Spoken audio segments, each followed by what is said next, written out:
Bonjour à toutes et à tous, bienvenue sur ce talk Naviguer dans le labyrinthe, les dangers de la surutilisation d'outils et de la surenchère de complexité en DevOps et Cloud.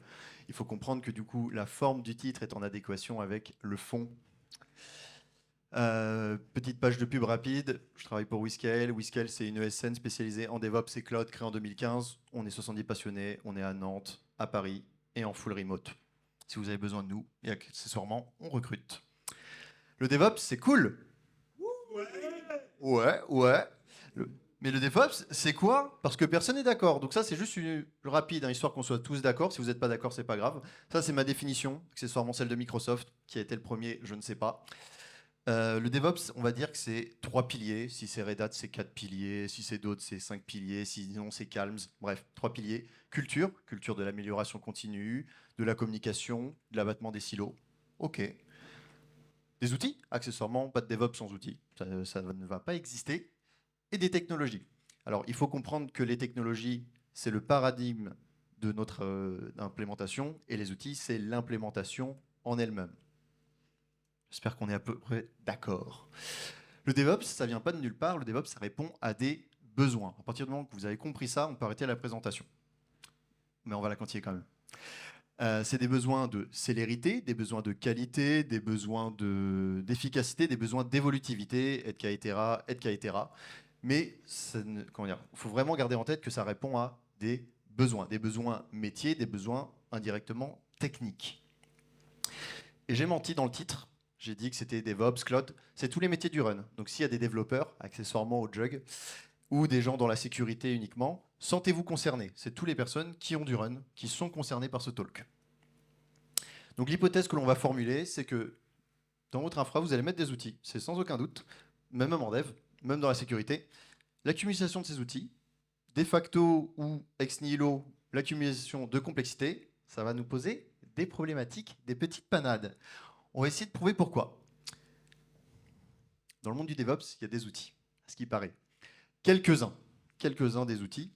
Donc le fameux tableau de la CNCF, voilà, les outils open source, des outils aussi pas open source, des outils SaaS, des outils on-premise. Il y en a un certain paquet. Peut-être que vous n'arrivez pas à les lire, c'est normal. Il y en a beaucoup trop. Mais c'est bien, parce que ça répond du coup à plein de besoins, théoriquement. Mais évidemment, vous allez devoir en sélectionner un. Enfin, ne mettez pas 2 outils pour le même besoin, s'il vous plaît. Choisir un outil, c'est s'engager. S'engager sur différents plans. C'est s'engager sur le plan technologique. Un outil, ça ne vit pas tout seul. Un outil, ça se connecte avec d'autres outils. Par exemple, si on prend le cas de Kubernetes, Kubernetes, c'est une galaxie d'outils qui évoluent autour de lui. C'est cool. Vous choisissez Nomad, c'est aussi un orchestrateur, mais il y a beaucoup moins d'outils. Ça peut être aussi considéré comme un avantage. Vous allez vous engager également sur le plan humain. Il va falloir rechercher des personnes, recruter des personnes qui sont intéressées par Kubernetes ou qui sont formées à Kubernetes. Il y en a une palanquée, pas de souci. Vous sélectionnez Nomad, vous allez peut-être avoir plus de problématiques à trouver des experts sur ce sujet. Évidemment, il va falloir accessoirement former vos équipes internes qui sont déjà présentes. Vous allez vous engager également sur le plan du temps, c'est-à-dire qu'un outil, il va falloir l'installer, le configurer, le maintenir. Ça va être très intéressant, le run. Et évidemment, ça va vous impacter sur le plan pécuniaire de la chose. Je vous propose un petit cas concret. Peut-être qu'hier, vous n'étiez pas DevOps, Cloud, SRE. Aujourd'hui, vous l'êtes pour environ 2 minutes. On va faire une petite infra ensemble. Ça va être super. On a choisi Scaleway en cloud avec un Kubernetes en plateforme. Le petit pod au milieu, on va dire que c'est tout. C'est le pod, l'ingress, le deployment, on s'en fiche, hein. C'est histoire d'avoir une partie logicielle. Et on a une petite VM pour runner notre partie d'IA, entraîner nos modèles. Ça a l'air d'être la mode aujourd'hui, donc on va faire ça. On va répondre à ce cas d'usage. Allez, si vous ne connaissez pas, on va faire un petit Gitty qu'on va brancher avec, donc c'est un GitHub, c'est un GitLab, qu'on va brancher avec du Fluxid qui va permettre de faire donc, du GitHub, c'est-à-dire que notre Gitty devient la source de vérité et ça déploie automatiquement sur notre cluster Kubernetes. On a des chartes Helm dessus. En entrée, on va mettre un Nginx Ingress Controller qui va nous permettre de générer un load balancer qui va permettre de faire entrer le flux dans notre cluster. On va mettre un cert manager qui, à partir de Let's Encrypt et d'enregistrement DNS, va générer nos certificats. On va mettre un external DNS qui va générer nos entrées DNS. Allez, un petit peu de supervision quand même, c'est une infra. On va mettre Uptime Robot pour être agnostique de notre infrastructure et monitorer notre infrastructure. On va mettre en place un Falco qui va permettre donc de capter les appels système au niveau de nos Kubernetes. C'est pas mal par exemple pour arrêter des log4j au niveau système, mais on peut aussi juste loguer. Et les logs d'ailleurs, on va les envoyer sur du Slack. On va mettre un Prometheus pour stocker nos logs applicatifs. On les envoie sur un Grafana en mode cloud. On va transférer les arrêts, on va générer des alertes qu'on va envoyer sur notre Slack également. On va mettre un petit PodCube qui est un outil fort sympathique de ChatOps qui permet d'interagir avec notre cluster cube depuis Slack. Gérez bien vos accès Slack, hein, du coup, car concrètement, vous êtes admin sur, sur votre Slack à partir de cet outil, sachant que les droits, sont, enfin, pour l'avoir poké récemment, ils sont relativement élevés. Hein. Vous êtes admin, vous pouvez impersonate en fait d'autres droits, et du coup, bah, vous pouvez accéder à CubeSystem accessoirement. Bref. Vous allez mettre un external secret pour récupérer des secrets depuis le gestionnaire des secrets de Scaleway. Ils en ont un. Vous allez mettre du Linux Chaos pour faire du chaos engineering et casser des pods. Vous allez mettre du OpenCOS pour quand même superviser un petit peu vos coûts dans le cluster Kubernetes. Ça peut être intéressant, ça peut coûter très cher. Vous allez faire du build, vous allez générer des images à partir du Git CI, du Git Actions et des images Packer, notamment pour notre modèle de VM. Allez, vous allez faire du Terraform, évidemment, vous êtes des DevOps, vous allez maîtriser le standard, vous allez même faire du pré-commit avec du TFDoc, du TFSec pour auditer votre code Terraform. Le Terraform, on peut aussi le déclencher depuis la CI. Accessoirement, vous avez aussi 3 clusters, Dev, Pré, Prod, Prod. Ok. Il y a combien de personnes pour gérer votre infrastructure? Je sais pas, je veux voir des mains. Une personne? Deux personnes? Trois personnes? Trois personnes, là j'ai 3, j'ai 2, j'ai 3, 2, 3, 4, 10. Ouais. 5. Et bien en effet, il n'y a pas de bonne réponse. Moi, j'ai déjà demandé aussi à d'autres personnes, j'ai eu 1. Mais c'est possible, hein, théoriquement. En vrai, c'est pas déconnant. Mais dans des contextes d'entreprise, on peut très rapidement monter à 10 personnes, voire 3 équipes, en fait, littéralement. Mais pourquoi il y a cette différence-là? C'est qu'il y a cette partie de run. Évidemment, enfin, si c'est une personne tout seul, c'est un génie, il n'y a pas de souci. Hein. Mais dans un vrai contexte entreprise, on peut avoir un run qui est relativement important. Vous savez quoi? Sur notre infra, on peut faire pire. C'est trop bien, car là, c'est relativement sexy en vrai. Là, on a une chaîne complète. On aurait pu même rajouter plein de choses au niveau de la CI, des SCA, des SASD, des ACIAST. On aurait pu mettre plein de choses encore. Mais on peut même remplacer ce qu'on avait. Là, on avait un Secrets Manager, Service SaaS. On aurait pu mettre un Cluster Vault. Un Vault, c'est super bien. Hein. C'est une énorme couche de complexité. C'est un cluster, il faut le maintenir. C'est comme un petit peu Kubernetes aussi. C'est tout un jargon, c'est toute une complexité. On rajoute, enfin, il y a des raisons tout à fait importantes et évidentes de mettre un vault, notamment chez Scaleway, il n'y a pas de gestionnaire de clé de chiffrement. Ça peut être intéressant de mettre un vault, mais il faut y penser avant. Ça se met pas si facilement que ça. Enfin, en tout cas, ça se maintient pas si facilement que ça. Vous savez quoi? Là, on avait une CI qui faisait du Terraform. Allez, faisons un AWX. AWX qui va déclencher du Terraform. Vachement bien, le Ansible qui déclenche du Terraform.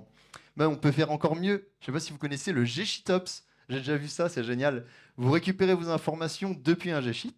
Et comme ça, des gens qui ne sont pas du métier, ils peuvent déclencher des CI. C'est trop bien. Et de la CI. Ça, c'est exceptionnel. Et ça fonctionne bien, honnêtement. Mais il faut le maintenir.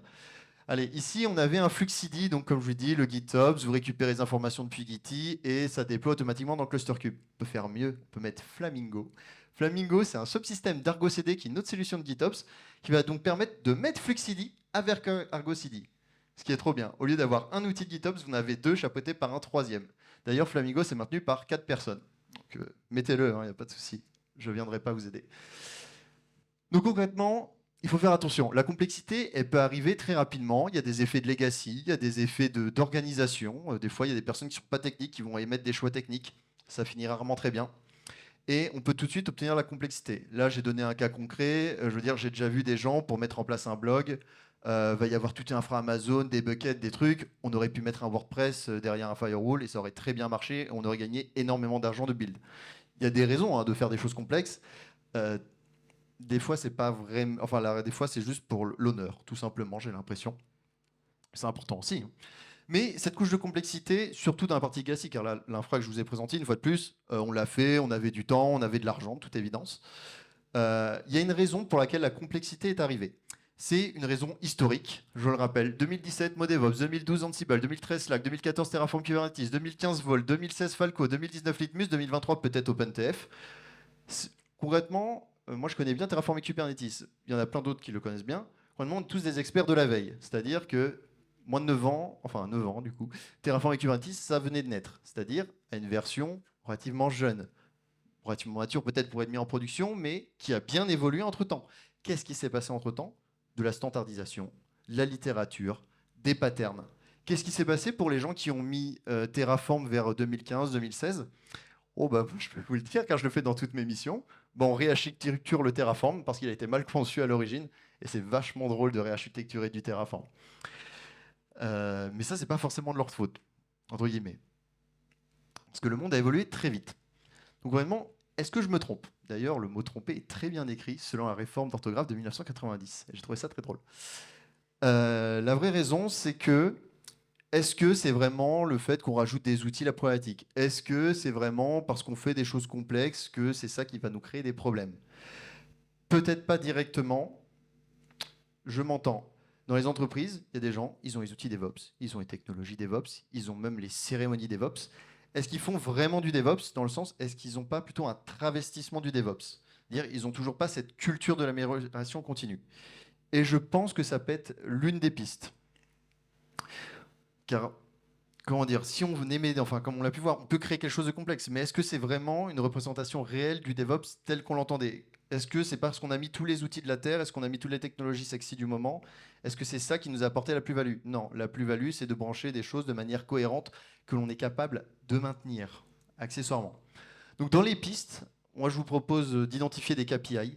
Il y a Dora qui a été créé par Google, c'est pas mal, donc pour DevOps Research and Assessment, qui propose 4 KPI de fréquence de déploiement, de délai de déploiement des changements, de taux d'échec des changements et délai de rétablissement du service. Donc il y a des échelles pour ça qu'ils ont conçu. Si vous avez des KPI qui sont mauvaises, peut-être qu'il y a quelque chose à revisiter. Mais déjà, ça peut être un bon indicateur de est-ce que mon implémentation du DevOps m'offre une réelle plus-value au sein de mon infrastructure. Mais c'est important de capter aussi certains signaux faibles qui peuvent exister et qui vont dire au bout d'un moment, ça va être la merde. Est-ce que mon équipe fait majoritairement du run et du build? L'un des avantages du DevOps, c'était quand même de gagner en efficacité, en évolutivité, etc. Donc à faisant, on faisait du cattle de VM, on les traitait, on leur donnait des noms super sympas. Est-ce qu'aujourd'hui, on ne fait pas un petit peu du cattle d'outils? Si vous faites 75% de run, je peux vous assurer que vous en faites. Ça ne sert à rien d'entretenir vos petits outils. Hein. Faire des mises à jour, ça n'intéresse personne, surtout pas moi. Est-ce que je possède des super-héros? Et donc, vous savez, dans des entreprises, vous avez cette personne, elle est très forte, elle prend plein de sujets. Demain, elle part, vous n'avez pas perdu une personne, vous en avez perdu 10. Et là, vous avez des problèmes. Notamment parce que cette personne-là, ça peut arriver souvent hein, quand même, c'est le petit indien du coin. C'est-à-dire qu'il fait que de la communication orale, il rédige pas forcément. Et là, on va avoir un problème. Est-ce que la personne, par exemple, l'un des signaux que je propose, c'est est-ce que la personne qui vient d'être onboardée, est-ce qu'elle a pu tout comprendre? Ça arrive pas souvent. Hein. Honnêtement, la documentation, elle est pas folle.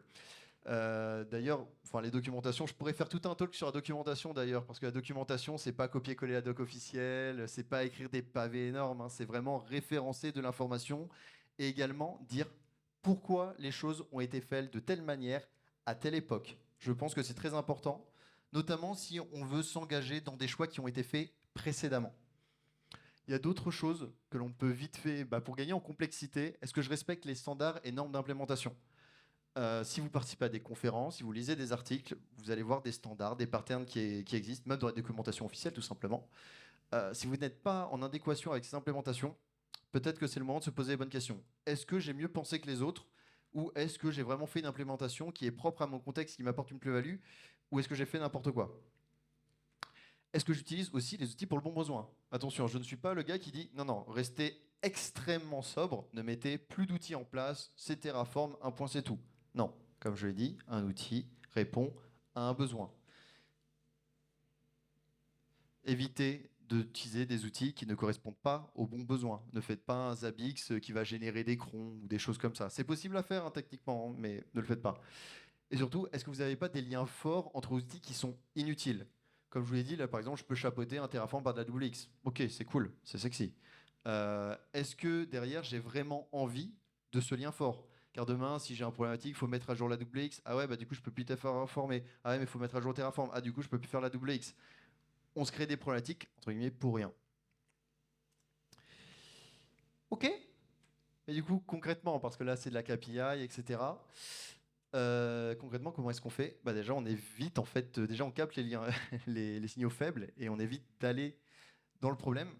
Comment éviter justement d'y aller? Déjà, ça va dépendre de votre organisation. Si vous êtes en Kanban, vous devez faire absolument des tickets dédiés à la qualité, car c'est vrai qu'on est encore banc, on enchaîne les tickets, on enchaîne les tickets. Si vous ne pensez pas à faire des tickets dédiés à la qualité, bah, ouais, vous allez y arriver dans la surcomplexité. Vous n'allez pas mettre à jour des terraforms, vous n'allez pas refacto vos terraforms à temps. Évidemment, le monstre à faire, c'est quand ça sera les sacrés problèmes. Si vous êtes en sprint, profitez des intersprints, justement pour aménager cette qualité, ou voire dédier des sprints à cette amélioration de la qualité. Accessoirement, ça peut être nécessaire. Réarchitecturer vos terraforms, vous allez y arriver un jour.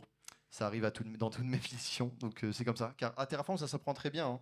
Le problème, c'est de bien l'architecturer, et là, il faut vraiment avoir une bonne boule de cristal. Ou sinon, chose qu'on peut dire, hein, si vous avez vraiment tout mal fait, Big Bang, ex nihilo, on recommence. Et honnêtement, je l'ai déjà vu. C'est pas quelque chose d'évident à devoir dire, à devoir faire économiquement. Parce que inéluctablement, c'est ce qui va arriver en fait. Si une infra devient immaintenable, car c'est ça qui arrive, si on est trop sous le run, on peut plus faire de build, on peut plus apporter de valeur, les maps de merde, elles s'enchaînent, le métier est pas content, on a moins de budget, la confiance s'égrène, le turnover, les employés sont plus contents, on a un turnover, on est dans une vraie problématique de métier, on est dans un vrai impact business qui impacte des humains. Restez simple, kiss et amusez-vous bien.